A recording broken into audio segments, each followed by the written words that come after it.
નમસ્કાર મિત્રો, ધોરણ 1 અને 2ની અંદર આપણે શનિવારના દિવસે સપ્તરંગી શનિવાર એ તરીકે આપણે કાર્ય કરતા હોઈએ છીએ। શનિવારના દિવસે રિસેસના પહેલાં આપણે શું કામ કરીશું?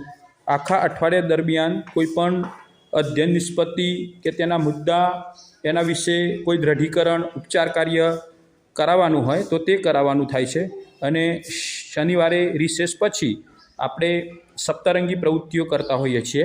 સપ્તરંગી પ્રવૃત્તિઓ કરાવવા માટે આપણને સપ્તરંગી પ્રવૃત્તિઓનું અગાઉ મોડ્યુલ મળેલું છે। જ્યારે આપણે જૂના પ્રજ્ઞામાં કામ કરતા હતા તે વખતે આ પ્રકારનું આપણને મોડ્યુલ આપેલું છે। તેમાં જોઈ અને આપણે સપ્તરંગી શનિવારમાં સપ્તરંગીની પ્રવૃત્તિઓ આપણે કરાવી શકીએ છીએ। તો આજે આપણે સપ્તરંગી શનિવાર અંતર્ગત આકાર ચોંટાડવા એ પ્રવૃત્તિ કરાવીએ। પ્રવૃત્તિનું નામ છે આકારો ચોંટાડવા। પહેલો આપણે આકારો સમજી લઈએ તો શ્રુતિબેન આપણને આકારો બતાવશે। શ્રુતિબેન, તમે ગોળ આકાર બતાવો બધાને। આ કયો આકાર છે? ગોળ। તો ગોળ આકાર તેવો કાપવાનો। આગળની સૂચના હું તમને આપું છું। શ્રુતિબેન, એમાંથી ચોરસ બતાવો તમે બધાને। જો ચોરસની બધી બાજુ સરખી હોય, બધી બાજુનું માપ કેવું હોય? સરખું હોય। દાખલા તરીકે આપણે હાથ રૂમાલ હોય તો એ ચોરસ હોય। આપણી કેરમનું બોર્ડ જુઓ, આ કેરમનું બોર્ડ ચોરસ છે। કેવું છે? ચોરસ। લંબ ચોરસ બતાવો શ્રુતિબેન। લંબ ચોરસ, લંબ ચોરસ એટલે લોબો ચોરસ। હા, જો એ લંબ ચોરસ આકાર છે। આપણું આ બોર્ડ છે, જો આપણે લખવાનું બ્લેક બોર્ડ એ લંબ ચોરસ છે। આ આપણું પોસ્ટર છે એ પણ લંબ ચોરસ છે। ચલો ત્રિકોણ આકાર બતાવો। ત્રિકોણ એટલે 3 ખૂણા। હા, તો આ 3 ખૂણાવાળો આકાર ત્રિકોણ, 3 ખૂણા, બરાબર। તો આ 4 આકારો આપણે બનાવવાના છે અને ચોંટાડવાના છે। કેવી રીતે બનાવવાના છે સમજી લો। શ્રુતિબેન બેસી જાઓ। જુઓ, તમને મેં કયું મટીરિયલ આપેલું છે? એક તો રંગીન કાગળ આપેલા છે। રંગીન કાગળમાંથી આકાર કાપવાના છે અને સફેદ કાગળમાં ચોંટાડવાના છે। સમજી લીધું? તમને બધાને મેં બંગડી આપેલી છે। બંગડી શા માટે આપીએ છે ખબર છે કોઈને? શા માટે? ગોળાકાર કાપવા માટે।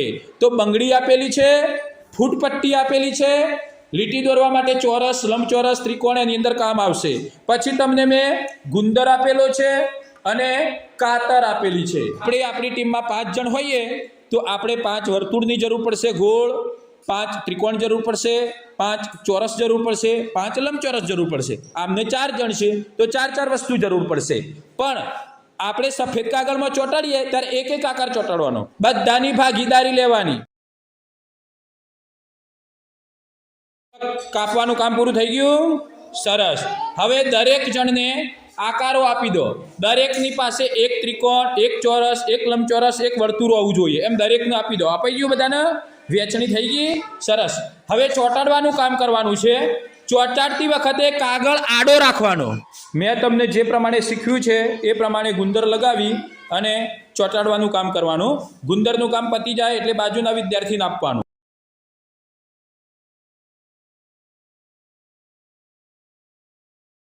ચોંટાડવામાં બાજુના બાળક પાસે નહીં ચોંટાડવાનું, આપણે જાતે ચોંટાડવાની પ્રવૃત્તિ કરવાની છે।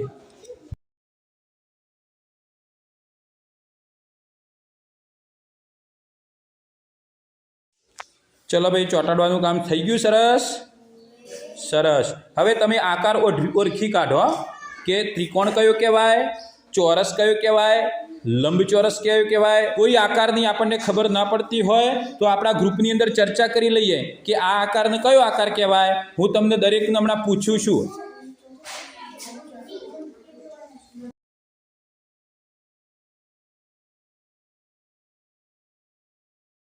મિત્તલબેન, મને ત્રિકોણ બતાવો। તમે જે આકારો ચોંટાડે એમાં ત્રિકોણ કયો છે? સરસ।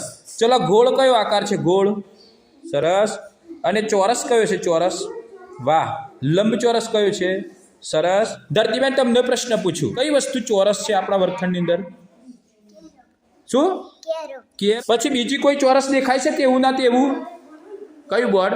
હા, તમે મને આપણા વર્ગખંડની અંદર લંબચોરસ વસ્તુ હોય એવી બતાવો। બ્લેકબોર્ડ લંબચોરસ છે। સરસ। આપણા વર્ગખંડની અંદર ગોળ હોય કોઈ વર્તુળ એવી કોઈ વસ્તુ છે કે જે ગોળ હોય? બોલો, ભવાન બતાય। ક્યાં છે બેટા? બતાવજો, ઊભો થઈને બતાય। હા, વાહ વાહ, સરસ. જુઓ વારના નામ લખેલા છે ને તે ગોળ છે. જુઓ આ ડીશ જે છે ફ્લાઇંગ ડીશ એ પણ કેવી છે? ગોળ છે. આ બધા બટન છે આપણી જોડે, એ બટન પણ કેવા છે? ગોળ છે. આપણા વર્ગખંડની અંદર કોઈ ત્રિકોણ આકારની વસ્તુ છે ભાઈ? હે? હા, યસ, તોરણ. તોરણ ત્રિકોણ છે ભાઈ, જુઓ છે. હા, સરસ. તોરણ કેવું છે? ત્રિકોણ છે. દરેક જણ પોતપોતાની કૃતિ લઈને ઊભા થઈ જાય, મને બતાવો.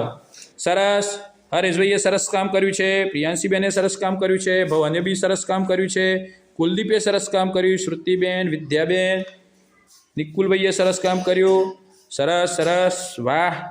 બધાએ સરસ મજાનું કામ કર્યું છે. હા ભાઈ, બરાબર. હવે આપણે છે ને આ કાગળ ઉપર આપણું નામ લખી દઈએ, એટલે આપણે બધાના કાગળ આપણે આપણા બુલેટિન બોર્ડ ઉપર લગાવશું. બરાબર, સરસ.